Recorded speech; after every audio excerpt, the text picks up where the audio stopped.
안녕하십니까, 덕배입니다. 예, 그 일전에 영상을 두 개를 올렸었습니다. 처음에는 올린 거는 바이러스 관련해가지고 우리 모두 안전을 지키자. 좀 이렇게 서로 간의 소셜 디스턴스, 사회적 격리 운동에 동참하고 뭔가 우리가 좀 보다 안전한 방역 조치를 위해서 우리가 협조하고 좀 더 긍정적인 마인드를 갖고 살자 하는 영상이었고요. 두 번째는 지금 현재 핫플레이스 자동차 극장이 왜 요즘 대세인가라는 영상에 대해서 두 가지 코로나 바이러스에 관련된 영상을 올렸습니다. 근데 어저께 깜짝 놀랐습니다. 그 두 영상 모두 수익 창출을 할 수 없는 소위 노란 딱지라고 하죠. 그 옐로우 딱지가 붙어 있는 거를 보게 됐습니다. 제가 처음에 유튜브를 시작할 때만 해도 유튜브는 참 싱그러운 어떤 그 소위 말하는 이제 그 언더더독 루저들, 소위 이제 잘 나가지 못하는 사람들의 은신처 어떤 쉘터 역할을 했었는데요. 그 쉘터 역할이 부정적인 시각에서만 볼 게 아니고 무언가 기반도 없고 매달릴 곳도 없는 어떤 그 사회적인 약간의 약자층들이 유튜브라고 하는 전 세계의 매체를 통해서 뭔가 자신의 꿈과 자신의 어떤 비전을 마음껏 펼칠 수 있는 정말 신선하고도 서민을 위한 어떤 그런 플랫폼이었습니다. 근데 날이 가면 갈수록 요즘 추세가 유튜브 하면은 뭐 일반 시민뿐만 아니고 뭐 방송인들, 국회의원들, 코미디언들, 온갖 의사들, 정치인들 이런 분들까지도 전부 하나의 채널을 다 만들어 가지고 마치 본인들의 어떤 그 선전의 장으로서 활용하고 심지어는 중고차 딜러들까지도 각기 한 차량 한 차량에 대해서 판매를 하는 영상을 찍어서 그거를 유튜브 활용 방안으로 삼고 있습니다. 쉽게 해서 자기들 어떤 그 생계 수단으로 이용하고 있는 거죠. 자, 이러다 보니까 유튜브는 엄청나게 지금 포화 상태가 되고 그 포화 상태가 된 유튜브의 어떤 그 대량의 시스템을 적시적소에 바로 저스트 인 타임으로 뭔가 획기적인 안을 낸다든지 개발을 한다든지 어떤 서민들한테 실질적으로 도움이 될 수 있는 내용을 전달해주는 어떤 이런 역할을 전 못하고 있는 것 같습니다. 예를 들어서 저의 경우도 마찬가지죠.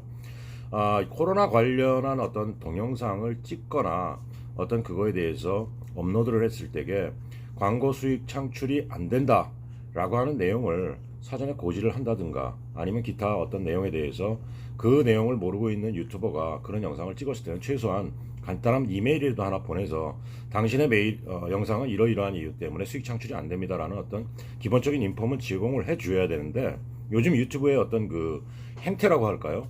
독재자의 버금갈 정도로 어떠한 정보도 사전에 물어보기 전에는 절대 먼저 제공하는 법이 없습니다. 일명 유튜브의 어떤 그 정책이 코로나 바이러스와 관련된 어떤 일종의 그 다음에 카더라라고 하는 어떤 그 정보의 확산을 막기 위한 정책인 거는 충분히 인지를 하고 그것에 대해서 저도 뭐라고 할 말은 없습니다. 단 유튜브의 순기능, 우리가 코로나에 대해서 꼭 부정적인 얘기와 거짓 정보만을 흘리는 건 아니거든요. 예를 들어서 유튜브를 통해서 내가 지금 이러이러한 상황 속에서 이렇게 코로나에 대해서 잘 이겨내고 있고 이 상황에 대해서 여러분들한테 뭔가 도움이 될 수 있는 영상이 된다면 업로드하는 것조차도 유튜브가 막을 이유는 없다고 생각합니다. 지금 일종의 노란 딱지라고 하는 어떤 그 수익 창출 금지는 일종의 제재 조치거든요. 그 일종의 제재 조치를 유튜버한테 이런 방구 말 한마디 없이 바로바로 그냥 딱지를 붙여버리는 어떤 유튜브의 행태는 구글이라고 하는 회사의 어떤 전반적인 면을 그 한 단계로서 볼 수밖에 없는 겁니다. 상당히 독재적이고 상당히 그 고지식하고 또 어떤 그 유튜버를 우습게 한다고밖에는 생각할 수가 없죠. 그 유튜버들이 모여서 지금 유튜브라고 하는 회사가 유지되고 있고 그 유튜브로 인해서 구글이 나날이 성장해가고 있습니다. 자, 이러한 추세에 자 이렇게 유튜브는 서민들의 어떻게 위안과 돌파구 역할을 해주는 일종의 창구였었습니다. 근데 지금은 뭐 여러분 잘 아시다시피 아주 유명하신 그 식도락가 내지는 어떤 그 방송인이죠. 그분의 영상에는 몇백만 조회수가 달리고 그런 영상들뿐만 아니고 그분을 기점으로 해서 각기 유명한 사람들 하나씩 채널을 다 파기 시작했습니다. 자, 그러면서 일례로 국회의원 같은 경우는 1000명이 안 된다고 자기가 라이브 방송할 수 있게 1000명이 될 때까지 여러분들 지원해달라고 얘기를 하는 걸 제가 한번 본 적이 있는데요. 하나의 그 선전의 장으로서 이용을 하는 거죠, 유튜브를.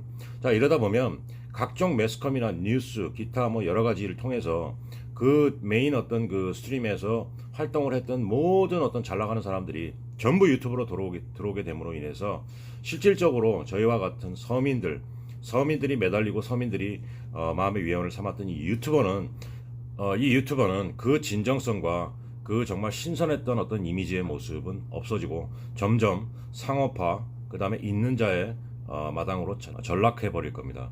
자, 이러한 상황 속에서 유튜버에 막연한 기대감을 가지고 나도 유튜버를 할게, 나도 유튜버를 한다, 나도 뭔가를 찍어서 올리면 무조건 조회수가 많이 달리겠지라고 생각하시는 일반 서민들, 지금 유튜버는 상당히 상업화되어 있고 그 상황에 따라서 서민들한테까지 쉽게 해서 추천 영상이라고 그러죠. 기회가 오지 않을 것 같습니다. 저의 영상만 보더라도 그렇고요. 따라서 이런 추세로 유튜버가 계속 정책적인 고집을 핀다면 앞으로 유튜버라고 하는 어떤 그 꿈을 가지고 있던 일반 서민들, 전 지구상의 모든 어떤 그 잘 나가지 못했던 사람들이 꿈꿨던 유튜버를 통해서 뭔가 꿈을 이루고자 했던 모든 사람들은 그 기대 욕구가 사그러질 것입니다. 전 세계 지구인의 소박한 꿈을 실현할 수 있는 유튜버라고 하는 그 신선했던 장은 극도로 상업화된 민주주의 자본주의의 황폐화로 인해서 그 순기능을 상실하고 말 것입니다. 따라서 점점 그 배신감을 느꼈던 유튜버들은 유튜브라고 하는 매체를 떠나게 될 것이고, 따라서 보다 다른 어떤 순수하고도 새로운 플랫폼을 찾게 될 것입니다.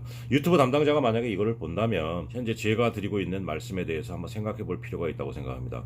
유튜브는 소위 잘 나간다고 하는 사람들이 자신의 어떤 권력과 자본을 이용해서 대대적으로 홍보할 수 있는 어떤 광고 마케팅 수단이 아니었습니다.